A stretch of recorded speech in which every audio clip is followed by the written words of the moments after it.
আসসালামু আলাইকুম। পাটিসাপটা পিঠা বানানোর জন্য ফার্স্টে আমি পিঠার পুর বা ক্ষীরটা আগে বানিয়ে নিব। এখানে আমি 2 কেজি দুধ নিয়েছি। এখন এর মধ্যে 6টা এলাচ ও 2টা তেজপাতা দিয়ে দিব। 2 কেজি দুধের জন্য আমি 2 মুঠ আতপ চাল ব্লেন্ড করে নিয়েছি। আতপ চাল দিয়ে খিরসাটা বানালে খিরসাটা অনেক বেশি মজা হয়। এখন চালের গুঁড়ি আর নারকেল কুড়ানো দুধের মধ্যে দিয়ে ঘন করে জাল দিয়ে নিব। আরেকটা পাত্রে গুড় জাল দিয়ে ঠান্ডা করে খিরসার মধ্যে দিয়ে দিব। এ পর্যায়ে নাড়তেই থাকতে হবে, না হয় খিরসা পুড়ে যাবে। একদম ঘন হয়ে আসলে চুলা বন্ধ করে আমি পাটিসাপটার গোলা বানিয়ে নিব। পাটিসাপটার গোলা বানানোর জন্য ফার্স্টে আমি পানি উষ্ণ গরম করে নিব। এখন এর মধ্যে দিয়ে দিব 1.5 কাপ চালের গুঁড়া ও হাফ কাপ ময়দা এবং স্বাদ মতো লবণ দিয়ে মাখিয়ে আমি 1 ঘন্টার মতো ঢেকে রেখে দিব।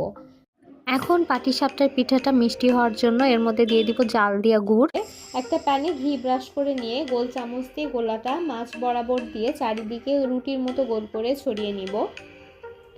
এখন সাইডে খিরসা দিয়ে রোল করে হালকা ভেজে উঠিয়ে নিব। এভাবে সবগুলি পিঠা ভেজে নিব। ঘি ব্রাশ করে পাটিসাপটা পিঠা ভাজলে এটা খেতে অনেক বেশি মজা হয়। সবাই অনেক অনেক ভালো থাকবেন। আল্লাহ হাফেজ।